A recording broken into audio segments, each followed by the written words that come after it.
Jordan Cole was 38 years old, and until the Wednesday he came home early from Djibouti, he believed he was fighting to protect everything that mattered. 17 years as a Navy SEAL instructor, a paid-off house in Virginia Beach, a marriage he had sacrificed everything to keep alive across every deployment, every separation, every silent night overseas. He walked through his own front door unannounced, 3 weeks ahead of schedule, carrying nothing but a healed shoulder and the quiet certainty that the hardest part was finally behind him. What he found instead was a warm coffee mug that wasn't his, a razor in the guest bathroom that wasn't his, and a message on his wife's phone that made 17 years feel like a carefully constructed lie. He didn't scream. He didn't confront her. He picked up his bag, walked back to his truck, and drove to a hotel. Because Jordan Cole was not a man who moved without intelligence, and 3 days later, when his wife's lover showed up at his front door, dressed for dominance, finger jabbing at his chest, telling him to step outside so he could teach him a lesson, Preston Hale had no idea he was about to say those words to a man who had spent 17 years teaching Navy SEALs how to end a fight before it begins. He came to that porch certain he was walking into a lesson. He was right. It just wasn't the one he planned. Before we jump into the story, comment where in the world you are watching from, and subscribe because tomorrow's story is one you need to hear. The late afternoon sun slanted through the airplane window as Jordan Cole settled into his seat. 17 years of military service had taught him to find comfort in uncomfortable spaces, but today, the familiar discomfort felt different. He was going home early, and for once, that was good news. His shoulder had healed well, better than the doctors initially predicted. The injury that cut his Djibouti rotation short wasn't career-ending, just a temporary setback. He rotated his arm slowly, feeling the restored strength. In 3 weeks, he'd be back to training SEALs, molding the next generation of warriors. But first, he had something better. Time with Adrienne. Jordan closed his eyes, letting his mind drift to the life waiting for him. Their house in Virginia Beach, modest but paid off, with the creaky third step he'd been meaning to fix. The garden Adrienne had started last spring. The quiet Sunday mornings when she'd cook breakfast, humming off-key to whatever was playing on her phone. 7 years of marriage, built around deployments and homecomings, held together by video calls and care packages, and the understanding that some sacrifices were worth making. Adrienne had adapted to military life better than he'd expected. She never complained about the separations, never made him feel guilty for serving. She just built her life around his absence, working from home, maintaining their routine. The plane touched down at Norfolk International right on schedule. Jordan collected his bag. Just one, he traveled light, and made his way through the terminal. No one was waiting for him at arrivals. He hadn't told anyone he was coming home early. The surprise would be worth it. He rented a car at the terminal, a simple sedan, and drove the familiar route home. The streets of Virginia Beach were quiet in the mid-afternoon lull. He passed the high school where he volunteered as a wrestling coach, the coffee shop where he and Adrienne had their standing Sunday date, the park where they walked on cool evenings. Jordan pulled into their driveway at 2:47 p.m. Adrienne's car was there. She worked from home on Wednesdays, had for years. The house looked exactly as he remembered it. White trim fresh from last summer's paint job, flower boxes under the windows full of the perennials Adrienne favored. He unlocked the front door quietly, smiling at the thought of surprising her. The house was silent except for the soft hum of the air conditioning, the familiar sense of home wrapped around him, laundry detergent, the vanilla candle Adrienne always kept in the living room, coffee from the kitchen. The smile faded as his training kicked in. Something was off. In the guest bathroom, a man's razor sat on the counter. Not his brand, not his type. A jacket was folded over one of the dining room chairs. Charcoal gray, expensive cut. Definitely not his. In the kitchen dish rack, Two coffee mugs sat drying. One Adrienne's familiar blue ceramic, one he'd never seen before. He touched it carefully, still warm. Jordan moved through the house with the silent precision that had kept him alive in hostile territory. Each step measured, each breath controlled. His mind catalogued details automatically, building a picture he didn't want to see. The master bedroom door was partially open. Adrienne was asleep on their bed, her dark hair spread across his pillow. She looked peaceful, beautiful, foreign. Her phone sat on the nightstand, screen dark. As he stood in the doorway, it lit up with an incoming message. From where he stood, he could read the preview clearly. Last night was incredible. When is he back again? The contact name, P. Work. Jordan's hand moved smoothly, automatically, pulling out his own phone. He photographed the screen without touching anything, without making a sound. The movement was clinical, detached, like documenting evidence at a crime scene. He stood there for another moment, looking at his sleeping wife. 7 years of marriage, 17 years of service. All of it collapsed into this single, silent moment. Jordan turned and walked out exactly as he had entered. He picked up his bag by the door, he hadn't set it down, and left. The front door closed behind him with barely a click. In his rental car, he sat for a moment, hands resting on the wheel. Then he drove to the nearest hotel, checked in with mechanical efficiency, and took the elevator to the 4th floor. The hotel room was generic, anonymous. Jordan sat on the edge of the bed, his phone on the small table beside him. He opened the photo he'd taken. The message glowed on his screen. The words unchanged, undeniable. He stared at it for a long time, his face utterly still. Then, he opened his laptop. Daylight crept through the hotel curtains as Jordan sat at the small desk, his laptop open before him. He hadn't slept. Military training had taught him to function without rest when necessary, and right now, clarity mattered more than comfort. He logged into their joint bank account with steady fingers, the same way he'd done countless times from bases around the world. The statement history loaded. Jordan started with the most recent month, then worked backward methodically. At first glance, everything looked normal. Regular bills, grocery purchases, the usual pattern of a shared life. But as he dug deeper, a different pattern emerged. The transfers were careful, spaced out to avoid attention. 2,000 here, 1,500 there, moving from their joint savings into an account number he didn't recognize. Jordan opened a spreadsheet and began documenting each transaction. Dates and amounts lined up in neat rows. The total made his jaw tighten. $34,000 over 18 months. He cross-referenced the dates with his deployment calendar. The correlation was perfect. The largest transfers happened during his longest absences, when he was overseas, and couldn't check the accounts regularly. This wasn't impulsive. This wasn't emotional. This was calculated. Jordan sat back in the uncomfortable hotel chair, his mind working with the same focused precision he applied to mission planning. He picked up his phone and called the one person he knew would understand exactly what he needed. Claudette answered on the second ring. "Little brother, it's early. I need 10 minutes of your time," Jordan said. His voice was steady, controlled. "You have it." He laid out the situation with military efficiency. His early return, the discovery, the financial trail. No emotion, just facts. Claudette, a retired probation officer who'd spent 30 years reading between people's lines, listened without interruption. 34,000, she repeated when he finished. Over 18 months. Yes. While you were deployed.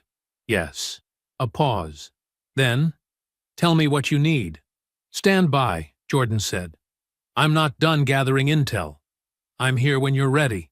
Claudette's voice held the same calm certainty it had when they were kids, and she'd helped him navigate their difficult childhood.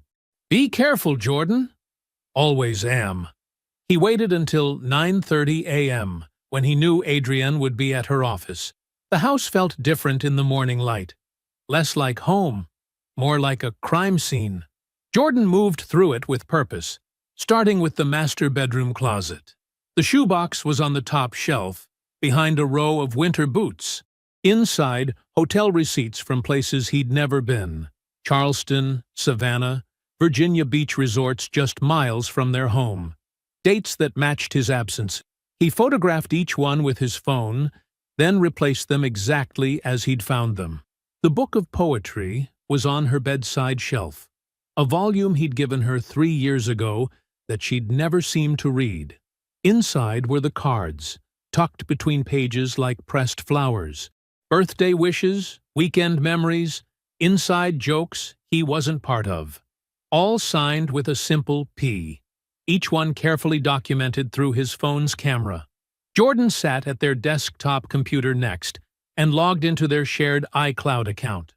Adrian had always been organized with technology, maintaining neat folders of photos from every event and trip.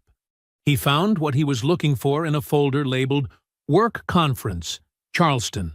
The photo showed Adrienne at a beachfront restaurant, sun setting behind her, smiling at someone across the table.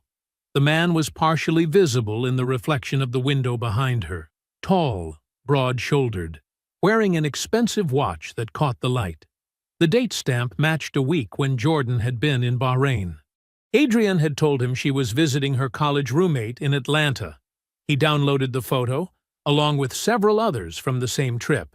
Each one felt like another piece of evidence, building a case he never wanted to make. Before leaving, Jordan straightened everything exactly as he'd found it. He'd been trained to leave no trace, and that training served him now. Standing in the doorway, he sent a text. Just landed. Heading to debrief. Home tonight. Adrienne's response came almost immediately. A red heart emoji, casual and intimate, as if nothing was wrong. In his truck outside the house, Jordan scrolled through the photos he'd collected. Hotel receipts, birthday cards, beach dinners, money transfers, each one a carefully documented betrayal. His face remained perfectly still, the same expression he wore in combat situations, focused, controlled, unreadable. He started the engine. The hotel wasn't home, but right now, it was where he needed to be. He had preparations to make before tonight. The sun was setting when Jordan pulled into their driveway, his duffel bag packed exactly as it would be after a normal rotation. He checked his reflection in the rearview mirror. Composed, neutral, the face of a man coming home from a long deployment. Nothing more. Adrienne must have been watching for his arrival. The front door flew open before he reached the porch. She ran to him, tears already forming, and threw her arms around his neck. Her performance was flawless. The slight tremor in her voice, the way she pressed her face into his chest, even the familiar scent of her shampoo. "I missed you so much," she whispered, holding him tighter. Jordan returned the embrace with careful precision, matching her emotional tempo. "Missed you too." His voice was warm, present, exactly how he'd sound if he didn't know what he knew. She pulled back, wiping her eyes. "You must be starving. Let me throw something together." In the kitchen, Jordan sat at their familiar table while Adrienne moved with practiced efficiency. She talked as she cooked, filling the air with questions about his flight, his shoulder, the base medical facilities. He answered each one with the right amount of detail, watching her work. She'd changed her hair slightly during his deployment. Subtle highlights he was expected to notice. "Your hair looks nice," he said, right on cue. She beamed, touching it self-consciously. "You noticed. I wasn't sure if you would." They ate pasta with the sauce he liked, her own recipe. She reached across the table frequently to touch his hand, maintaining physical connection. 7 years of marriage had made her fluent in his preferences, his rhythms. She knew exactly how to make him feel welcomed, cherished, secure. Jordan ate steadily, participating in the choreography of their reunion. He asked about her work, her family, the small details that showed he'd been thinking of her. Each response she gave was a data point, catalogued and cross-referenced against what he now knew to be true. I thought about this moment so many times, she said, squeezing his hand. Having you home. Just us. Like this. Jordan squeezed back, his thumb brushing her knuckles. Me too. The doorbell rang at 9:07 p.m. Jordan stood before Adrian could react. I'll get it. He opened the front door to find a tall man in an expensive charcoal suit, his stance wide and dominant. Preston Hale was exactly what his photos had suggested. Gym-built, designer-dressed, radiating the particular arrogance of someone who'd never had their authority genuinely challenged. Recognition and surprise flickered across Preston's face before settling into manufactured confidence. He recovered quickly, shifting his weight forward. You must be Jordan, Preston said, his tone dismissive. We need to have a conversation about your wife. Jordan remained still in the doorway, studying Preston with the same quiet focus he used to evaluate tactical situations. He said nothing. I've been seeing Adrian for 2 years, Preston continued, clearly expecting a reaction. When Jordan didn't provide one, he stepped closer. Maybe we should step outside, soldier boy. Let me teach you something about how the real world works. Preston's hand came up, pressing against Jordan's chest. It was meant to be intimidating, a physical punctuation mark to establish dominance. It was also his last mistake. Jordan moved with fluid precision. His right hand captured Preston's wrist, redirecting it through a controlled arc that forced Preston's shoulder to rotate unnaturally. His left hand found the precise pressure point where the trapezius muscle met the collarbone. A subtle shift of body weight, a calculated adjustment of angle, and Preston was suddenly airborne. The impact with the porch was controlled but absolute. Preston landed face down, his arm immobilized behind him at an angle that made any movement impossible without risking serious injury. The entire sequence took 7 seconds. Jordan crouched beside him, his voice calm and conversational. I train Navy SEALs for a living. You have 3 seconds. He released his hold. Preston scrambled to his feet and half ran to his car. Any pretense of authority completely evaporated. The expensive car's engine roared to life, and he was gone.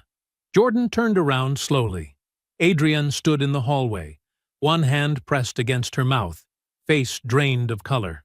She looked small suddenly, stripped of her careful performance.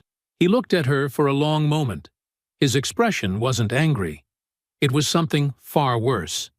It was the look of someone seeing absolute truth for the first time. Every illusion stripped away. We need to talk, he said simply, walking past her to sit at the kitchen table. After a moment, he heard her footsteps following behind him. The kitchen felt smaller now, compressed by the weight of what hung between them. Jordan sat perfectly still, his hands flat on the table, while Adrienne perched on the edge of her chair as if ready to flee. The house had gone quiet enough to hear the hum of the refrigerator, the soft tick of the wall clock marking each second. How long? Jordan asked, his voice measured and calm. Adrienne's hands twisted in her lap. 2 years, she whispered, not meeting his eyes. Tell me how it started. She took a shaky breath. I met Preston at work. He was consulting on a project. Her voice cracked slightly. I didn't plan for anything to happen. Jordan watched her face with the same focused attention he gave to analyzing combat scenarios. Every micro-expression, every shift in tone became data points in a larger intelligence picture. When did it become physical? Adrienne flinched at the directness of the question. 6 months after we met. You were deployed to Bahrain. Tears began sliding down her cheeks. I was so lonely, Jordan. The deployments kept getting longer. The silence between our calls felt endless. Jordan nodded slightly, encouraging her to continue while revealing nothing of his own thoughts. I told myself it was just dinner. Just conversation. She wiped her eyes with trembling fingers. But then, one night he kissed me, and I didn't stop it. Everything was so hard, and he was there, and you were gone again. The Charleston trip, Jordan said quietly. When you said you were visiting Rebecca. Fresh tears spilled over. Yes. What else should I know? Adrian looked up, seemingly surprised by the calmness of his questioning. I don't know what you mean. Have you discussed divorce with him? She hesitated a fraction too long. We've talked about possibilities. Nothing concrete. Jordan noted the careful phrasing, the deliberate vagueness. He'd seen enough battlefield deception to recognize partial truths deployed as tactical cover. I need you to understand something, he said, his voice still steady. I'm not asking these questions for dramatic effect. I'm gathering information. I need a complete picture. Jordan, please. Adrian reached across the table. He didn't move his hands to meet hers. I know I've hurt you terribly, but we can work through this. We can get counseling, rebuild trust. 17 years together has to mean something. He studied her face, the earnest expression, the hopeful tilt of her chin. She truly believed she was steering this conversation toward reconciliation. I need a few days, he said finally, standing up, to process everything. Relief flooded her features. This was the response she'd hoped for, space that could lead to forgiveness. Of course, whatever you need. I'll stay in the guest room for now. He walked upstairs without looking back, carrying only what he needed for the night. The guest room felt appropriate, neutral territory in what had become contested space. Jordan woke before dawn, long habit keeping his internal clock precise. He heard Adrian's quiet breathing from the master bedroom as he passed, heading downstairs with his phone. The sun was just beginning to lighten the eastern sky when he called Claudette. It's done, he said, when she answered. The confrontation happened last night. Preston showed up unexpectedly. That's been handled. Then Adrian and I talked.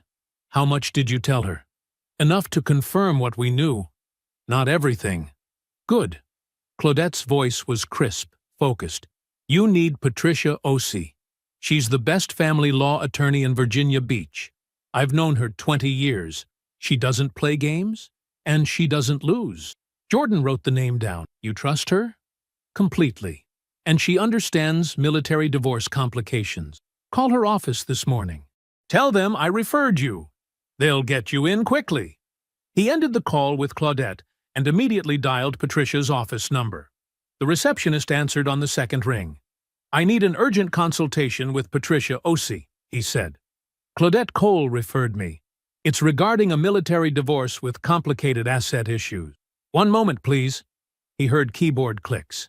We can see you tomorrow morning at 9 a.m. Will that work? Yes. He took down the office details and ended the call. Upstairs, he could hear Adrian beginning to stir.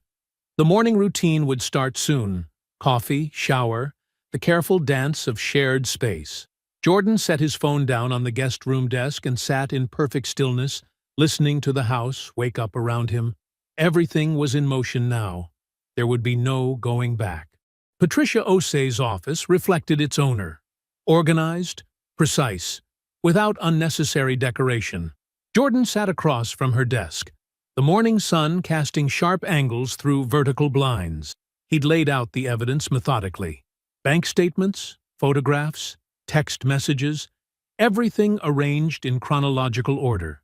Patricia studied each document with focused intensity, making occasional notes in a leather-bound portfolio.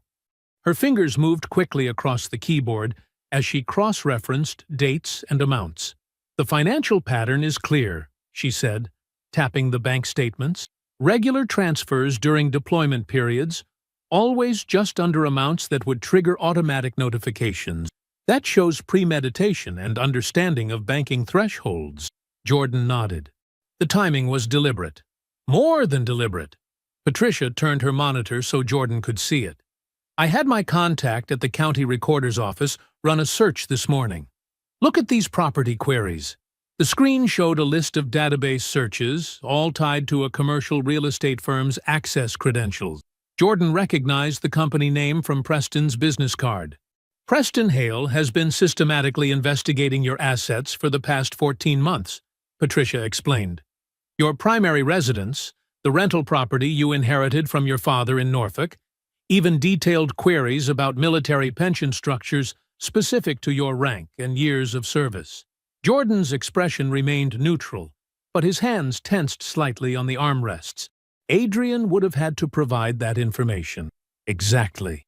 Patricia pulled up another screen. The searches are precise, targeted.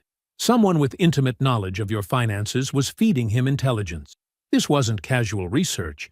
It was asset reconnaissance for a planned divorce action. She turned back to face Jordan directly. The affair wasn't the primary objective. It was cover for a systematic financial extraction. They were positioning for a quick settlement while you were emotionally compromised, probably banking on you being too devastated to fight back effectively. The timeline matches, Jordan said quietly. The money transfers began 6 months after they met. That's when she claims the physical relationship started. Patricia nodded. Classic pattern. Establish the emotional narrative first, then begin the financial groundwork.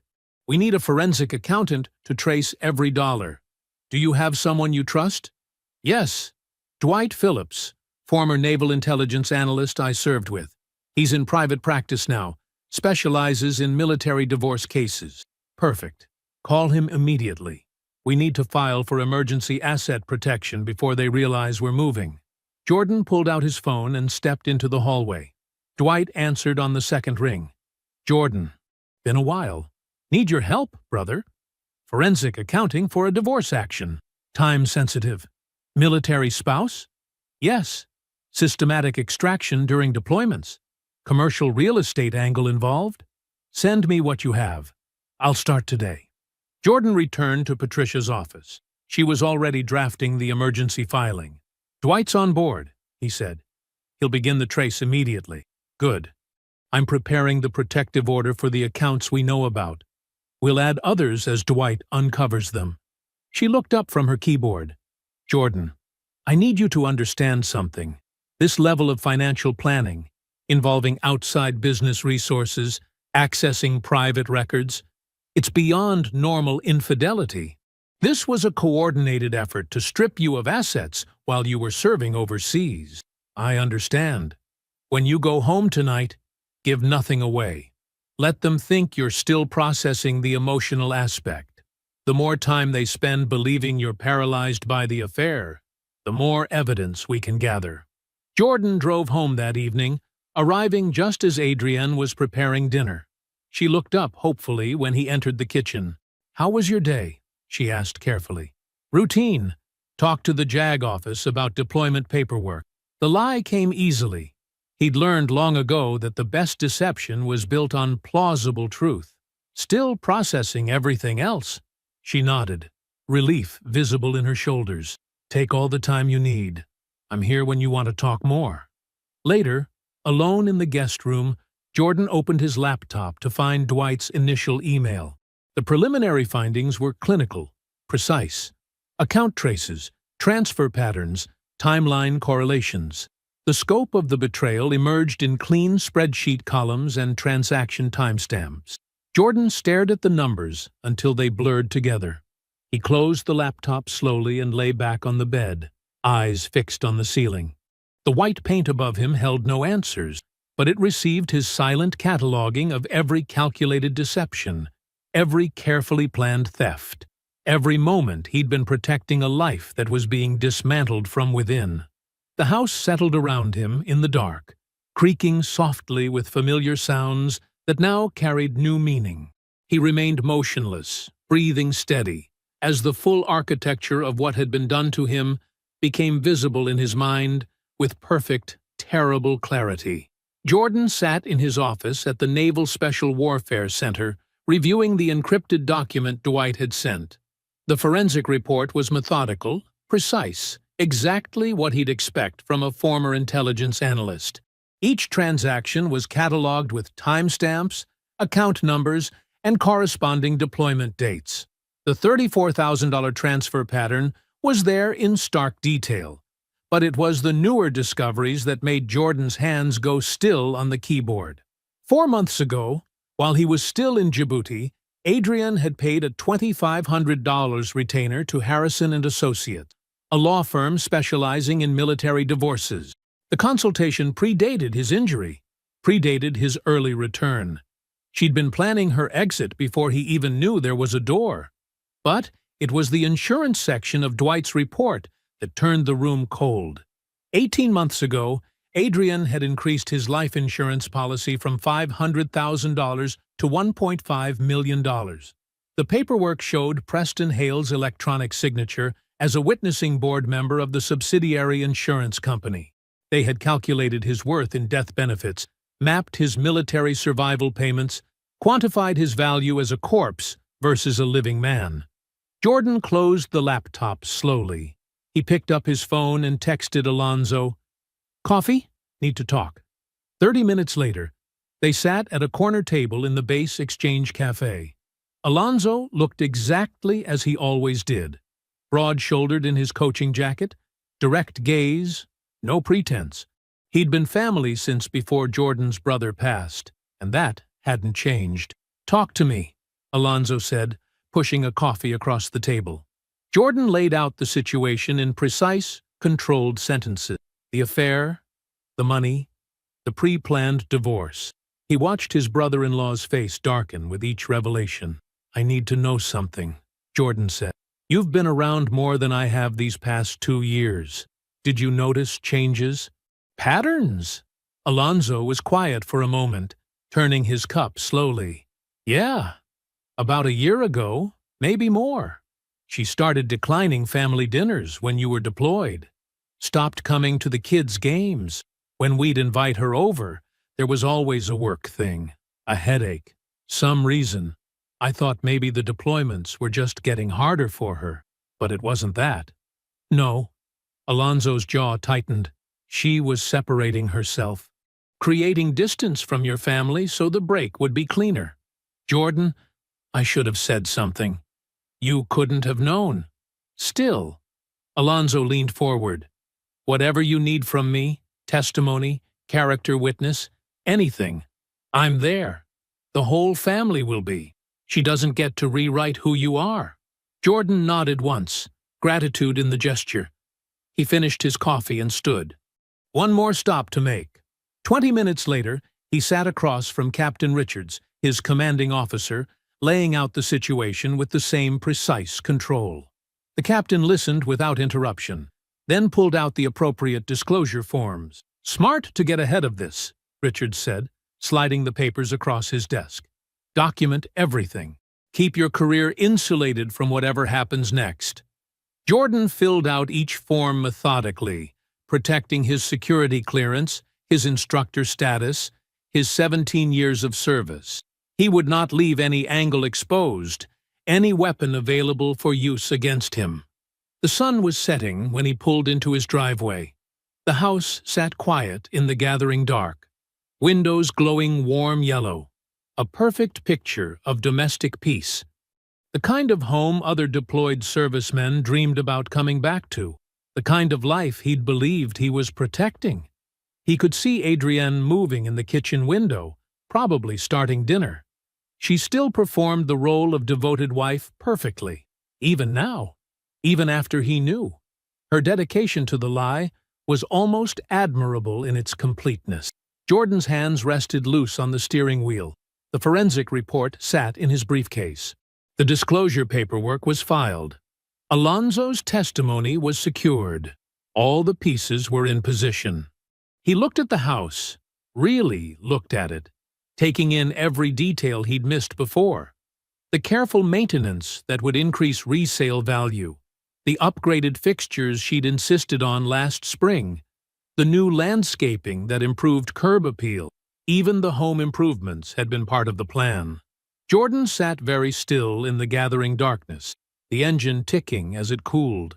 In his mind, he mapped out the next moves with the same precision he brought to every operation. Each step, each document, each revelation would be deployed at exactly the right moment. No emotion, no waste, no mercy. Jordan sat across from Patricia in her downtown office early the next morning, sunlight slanting through Venetian blinds. She had 3 stacks of documents arranged precisely on her mahogany desk: bank records, Dwight's forensic report, and the draft divorce petition. The timing needs to be exact, Patricia said, tapping the petition. We filed this simultaneously with the Emergency Asset Protection Order. The moment it hits the system, that account freezes. She won't be able to touch a penny of that $34,000. Jordan nodded.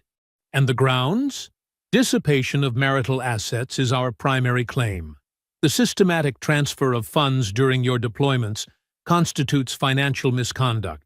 The fraud angle comes from the life insurance manipulation, increasing the death benefit while consulting with Preston about military survival benefit. Patricia's voice carried controlled anger. It's predatory behavior, Jordan. The court will see it that way. Timeline. I can have everything filed by close of business today. But before that happens, she leaned forward. You need to get ahead of the narrative. Family first, then Preston's employer. Don't give either of them time to construct alternative versions. Jordan checked his watch. Adrian's parents are expecting me in an hour. Good. Keep it factual. No emotional appeals. Let the evidence speak. The drive to his in-laws' home in Chesapeake took 40 minutes. Frank and Marie Harrison had always treated him like a son. The betrayal would hit them hard.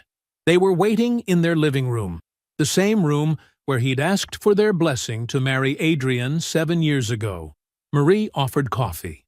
Frank sat in his usual armchair, retired military himself, reading Jordan's bearing instantly. Something's wrong, Frank said quietly. Jordan placed Dwight's report on the coffee table. I need to show you something before Adrian calls you. For the next 30 minutes, he walked them through it. Clinically, precisely. The affair. The money transfers. The divorce preparations. The life insurance manipulation. He showed them bank statements, timestamps, photographs. He kept his voice steady and professional. Marie started crying halfway through. Frank's face went granite still. 2 years, Frank said finally. His voice was hollow. While you were deployed. I'm not here to ask you to choose sides, Jordan said. You're her parents. But you deserve to hear the truth from me first. Marie wiped her eyes. She'll try to explain it away. Say she was lonely, that the deployments were too hard. We know what deployment marriage looks like, Frank cut in. This wasn't that. This was calculated. He looked at Jordan. What do you need from us? Just the truth, if she tries to revise history. They both nodded. Marie hugged him before he left. Frank's handshake was iron firm. Jordan's next stop was downtown, the corporate headquarters of Preston's real estate firm. The ethics and compliance officer, Sarah Chen, met him in a glass-walled conference room. Mr. Cole, she said, how can I help you? Jordan placed a sealed envelope on the table. Documentation showing that Preston Hale used your company's proprietary data systems to access private financial information about me, a private citizen, for personal benefit. Property records, asset searches, pension projections, all traced to his login credentials over a 14-month period. Sarah's expression didn't change, but her posture straightened. That would constitute a serious violation of company policy and, possibly, state privacy laws. I'm not here to make accusations. I'm providing information your compliance department should have. He stood. What you do with it is your decision. By late afternoon, Jordan was back in Patricia's office. She handed him a copy of the filed petition and the Emergency Asset Protection Order. It's done, she said. The account is frozen. She'll find out when she tries to access it. Jordan drove home as sunset painted the sky orange. Adrian was in the living room, scrolling on her phone, probably texting Preston, coordinating their next moves, unaware that all their carefully laid plans were already dismantled. He walked past without speaking and closed the guest room door. Setting his alarm for the morning, Jordan lay down on top of the covers, still fully dressed. For the first time since coming home, his mind was quiet. The pieces were in place. The truth was in motion. Justice would arrive on its own schedule. He slept deeply, dreamlessly, while somewhere across town, A series of automated court notifications began populating inboxes, starting an irreversible chain of events that would reshape multiple lives by morning. Adrienne woke to pale morning light filtering through the bedroom curtains. She reached for her phone on the nightstand, the same routine she'd followed every morning for 2 years. Check the account balance, confirm the nest egg was growing, calculate how much longer until she could make her move. Her thumbprint unlocked the banking app. She tapped the account number she knew by heart. An error message appeared. Access temporarily restricted. Please contact customer service. She frowned, tried again. Same message. Must be a system glitch. She closed the app completely and reopened it. The error remained unchanged. Her heart rate kicked up slightly. She dialed the bank's customer service line, drumming her fingers on the bedsheet, while automated prompts guided her through verification. "Good morning, Mrs. Cole. How can I assist you today?" The representative's voice was professionally pleasant. "I'm having trouble accessing my personal account ending in 4721. The app shows it's restricted." Keyboard clicks on the other end. A pause. "Yes, I'm showing a legal hold was placed on that account yesterday afternoon, pending a court-ordered financial investigation. I'm unable to provide further details, but you can contact the county clerk's office for more information." The phone nearly slipped from Adrienne's suddenly numb fingers. "A legal hold? There must be some mistake. I apologize, but I can't override or modify legal orders. You'll need to address this through proper channels." Adrienne ended the call. Her hands were shaking as she pulled up Jordan's number. Straight to voicemail. She called again immediately. Same result. A third time. Nothing. She dressed quickly, mind racing. Jordan had been different since coming home. Quieter. More distant. She'd attributed it to the deployment, to needing time to readjust. Now every interaction of the past week replayed with new context. The drive to downtown Virginia Beach took 20 minutes. She'd researched family law attorneys months ago as part of her preparation. Now she sat in Catherine Walsh's waiting room, trying to project calm while her carefully constructed plan cracked beneath her feet. Catherine reviewed the situation, made some calls, requested documentation from opposing counsel. Within an hour, a thick digital file arrived from Patricia Osei's office. 47 pages of meticulously organized evidence.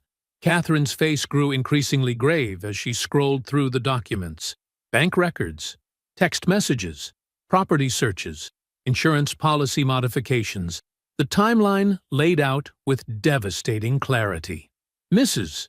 Cole," Catherine said finally, closing her laptop, "I need to be very direct. This is not a position you want to litigate from.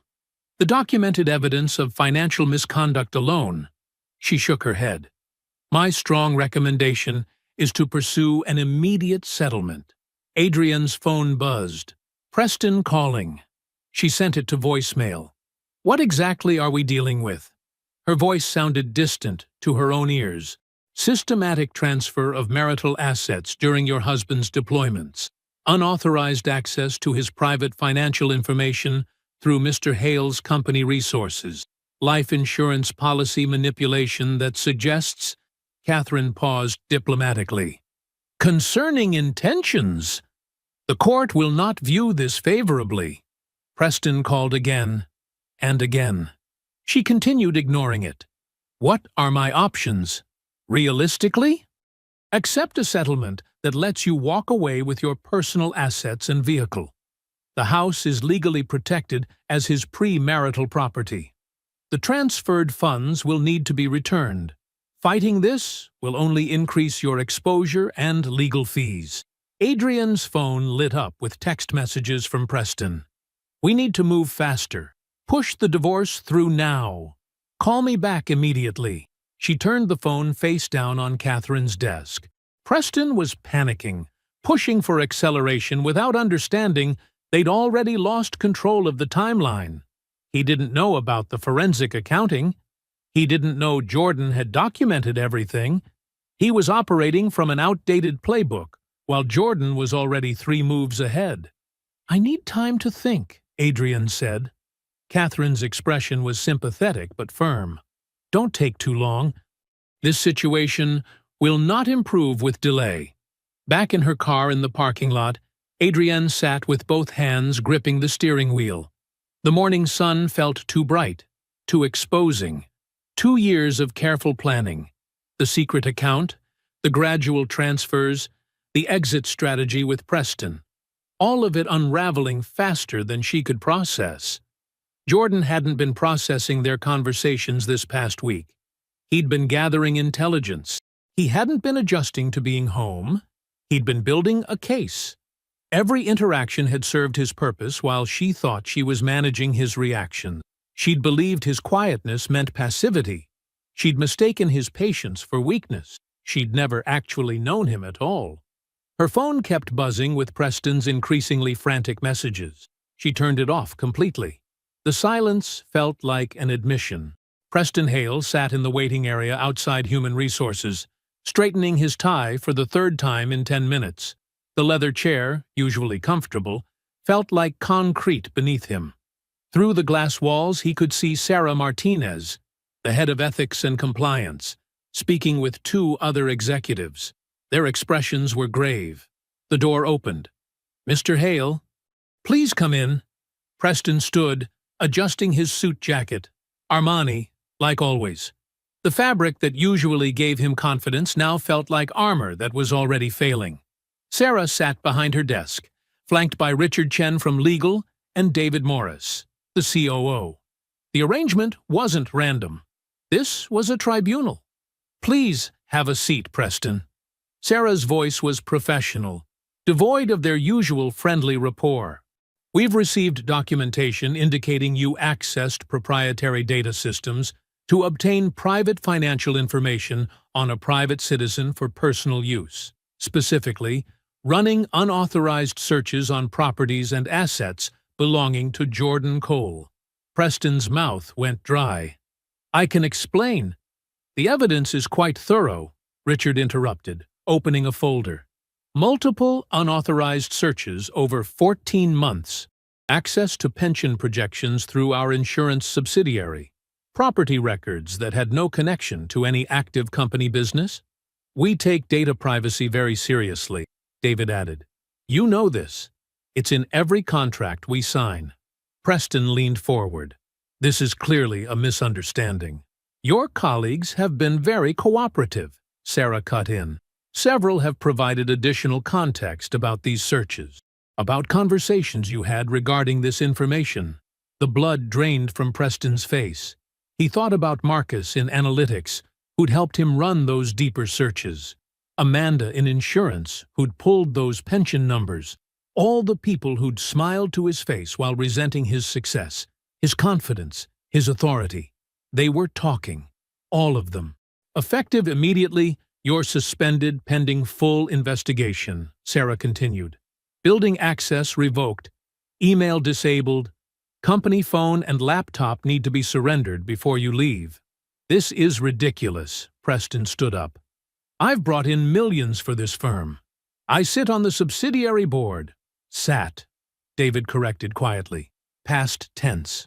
Preston drove home in a daze. The suspension hit the rumor mill within hours.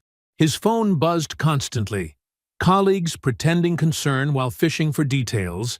Industry contacts suddenly too busy for calls. He tried calling Adrienne. Straight to voicemail. Again. Nothing. The carefully constructed exit they'd planned was collapsing. All because of Jordan. Quiet, unassuming Jordan who was supposed to break quietly, who wasn't supposed to fight back.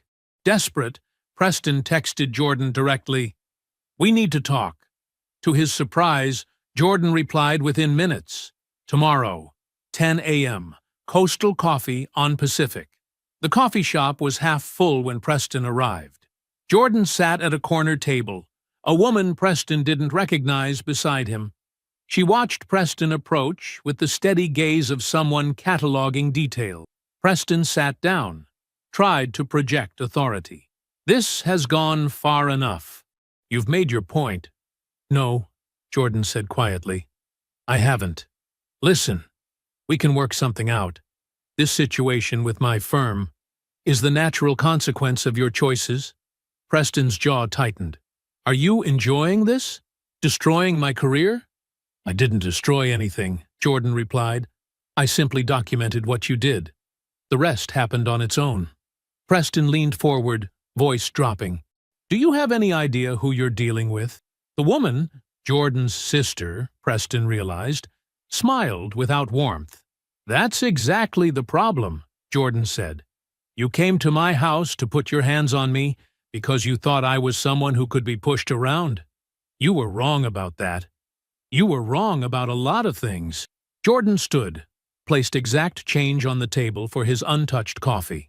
Without another word, without a backward glance, he walked out. His sister followed, leaving Preston alone with the scattered bills and cooling cups. Jordan crossed the parking lot, Claudette falling into step beside him. Neither spoke. They didn't need to.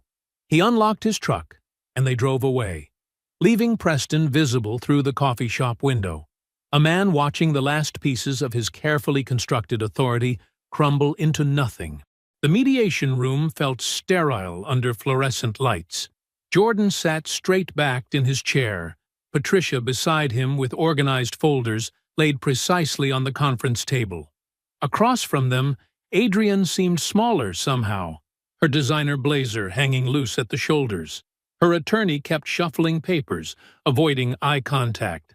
Let's review the terms, Patricia said, her voice carrying the calm authority of someone who knew she'd already won. She began methodically listing items. The house would remain solely in Jordan's name. The $34,000 would be repaid in full with a 15% penalty for documented financial misconduct, and Jordan would retain primary ownership of the inherited rental property. Adrienne would keep her car, her personal possessions, and receive a modest settlement that amounted to less than 3 months of her salary. Jordan watched Adrienne's face as Patricia spoke. The confidence she'd carried for 2 years, through the affair, through the careful financial maneuvering, through all those deployment goodbyes while she was already planning her exit, had evaporated. She looked like someone waking up from a long sleep to find the world wasn't what she'd imagined. Her attorney nodded along with each point, occasionally marking notes. There would be no counter-proposals. The documentation Patricia had assembled left no room for negotiation. The forensic accounting, the unauthorized property searches, the life insurance manipulation. It was all there in precise, damning detail. Jordan didn't speak during the review. He'd said everything that needed saying through his actions, through the methodical dismantling of a plan that had underestimated him so completely. He simply sat, still and focused, the way he'd been trained to maintain awareness in complex situations. When Patricia finished, Adrienne's attorney leaned over to whisper something in her ear. She shook her head once, then looked directly at Jordan for the first time since they'd sat down. I didn't think you'd fight for any of this, she said quietly. Jordan gathered his portfolio and stood. That was your first mistake, he said. Thinking I wouldn't. Without another word, he walked out of the room, Patricia following with her precisely organized evidence of everything Adrienne had tried to take. 6 months later, Jordan sat in his commanding officer's office, requesting a transfer to the Naval Special Warfare Center in Coronado. It came with a promotion, lead instructor for the Advanced SEAL training program. His CO signed off immediately. Jordan had earned it through 17 years of service and the quiet dignity with which he'd handled the divorce. The move to San Diego felt like exhaling after holding his breath for too long. He found a small apartment overlooking the water in Imperial Beach, sparsely furnished, but filled with light. On his 3rd weekend there, he visited a local shelter and met Atlas, a sprawling mixed breed with terrible manners and absolute devotion. The dog destroyed 2 couch cushions in the first week. Jordan didn't mind. He started coaching youth wrestling on Saturday mornings at a local gym. The kids reminded him why he'd loved the sport since high school. The discipline, the focus, the way it taught you to think 3 moves ahead. Some weekends he'd take Atlas to the beach afterward, letting the dog chase waves while he watched the horizon. 18 months after the divorce, Claudette flew out for a long weekend. They sat on his small balcony drinking coffee, talking about nothing important, comfortable in the silence between conversations. The following month, Alonzo brought his football team out for a tournament. They all came over for a barbecue, teenage boys demolishing hamburgers while Atlas begged for scraps. Meanwhile, across the country, Preston Hale's suspension had become permanent termination. The civil liability from his firm's lawsuit followed him like a shadow. He landed eventually at a mid-level property management company in Charlotte, where no one knew his name or cared about his former board positions. His authority, so carefully constructed over 20 years, had crumbled to dust. Adrienne moved into a small apartment in Virginia Beach. The life she'd planned, the clean break, the comfortable transition, the validation of her choices, never materialized. She wasn't destitute. She wasn't destroyed. But she was alone, with the weight of what she'd done, which turned out to be its own kind of consequence. One evening, Jordan walked Atlas along the shoreline at dusk. The dog ran ahead, chasing seabirds and barking at the waves. Jordan watched him with quiet satisfaction. He didn't feel bitter anymore. He didn't feel broken. He felt like a man who had finally found his true navigation point, not in what he'd lost, but in what he'd proven about himself in the losing. He picked up a piece of driftwood and threw it into the surf. Atlas bounded after it, joyful and certain. Jordan kept walking, the sound of waves steady beneath his feet. I hope you enjoyed that one. Be sure to like the video and subscribe so you don't miss the next story. I've picked out 2 more for you that I think you'll really like.